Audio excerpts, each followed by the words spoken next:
alors les États-Unis vont chercher un avion anti-guérilla.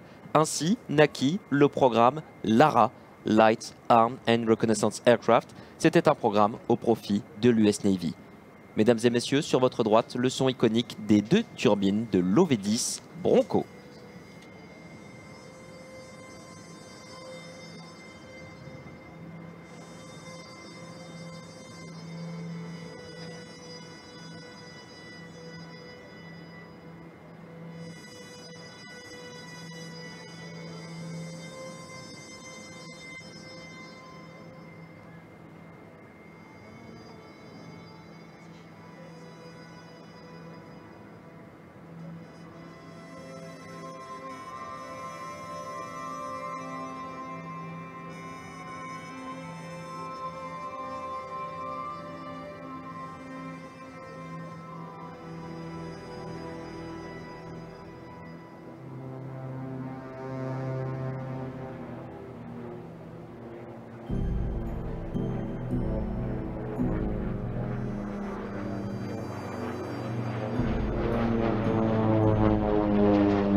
Il aura fallu pas moins de 7 prototypes pour arriver à cet équilibre, cette forme atypique, la forme de cet avion qui est bimoteur. L'objectif est de pouvoir en perdre un et quand même être en mesure de rentrer sur sa base. Un avion qui est fait pour donner des coups et en recevoir, à mi-chemin entre l'avion léger et l'hélicoptère lourd. Et pourtant, cet avion se pilote comme un chasseur. Et oui, c'est un avion bipoutre propulsé par 2 turbines de 668 chevaux.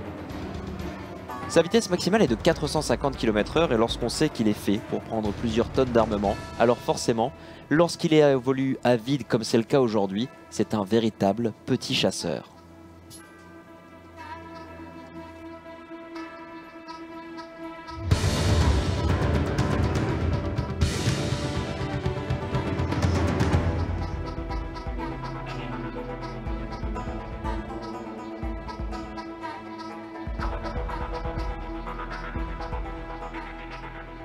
Puissant, agile et endurant. En partant d'ici, du Bourget, cet avion pourrait au cours d'un même vol descendre à Marseille et remonter une endurance de plus de 2000 km.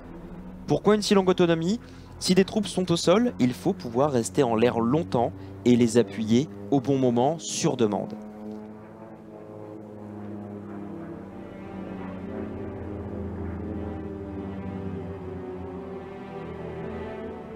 Pour cet avion est l'ancêtre du A-10, c'est un véritable char volant.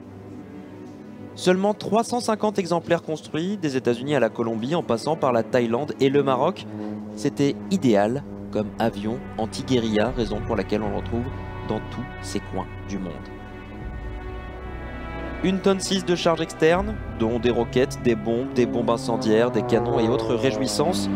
Et cet armement a été exploité, il a été utilisé notamment au Vietnam pour frapper ou désigner des cibles. On désignait des cibles pour les chasseurs, ces chasseurs F-100D avec des fusées éclairantes.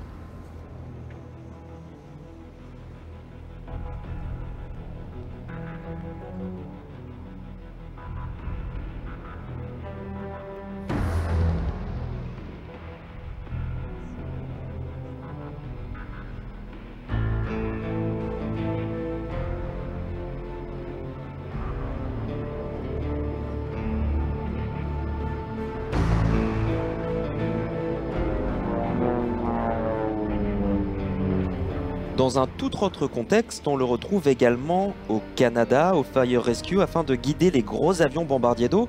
On va utiliser un pod fumigène pour désigner de belles trajectoires pour ces avions qui vont pouvoir venir effectuer du largage d'eau ou de retardant.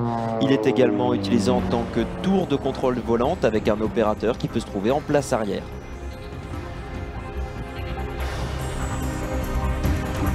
Aujourd'hui, en plus d'être un excellent présentateur, cet avion est une mascotte. La mascotte du musée de l'aviation de chasse de Montélimar.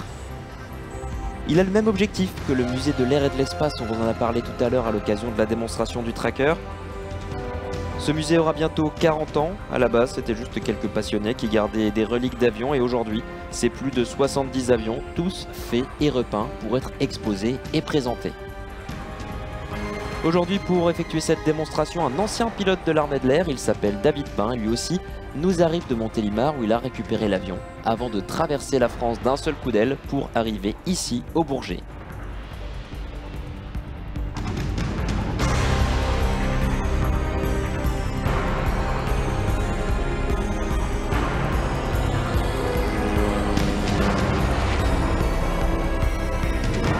On réduit la vitesse et on utilise ces volets qui, en plus de permettre une meilleure sustentation de l'avion, vont le ralentir.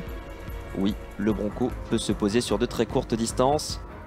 Voilà qui est fait. Un grand merci à nos amis du Musée européen de l'aviation de chasse d'avoir fait le déplacement juste ici. Et si cet été vous décidez de partir en vacances dans le sud de la France, n'hésitez pas à faire un arrêt à Montélimar.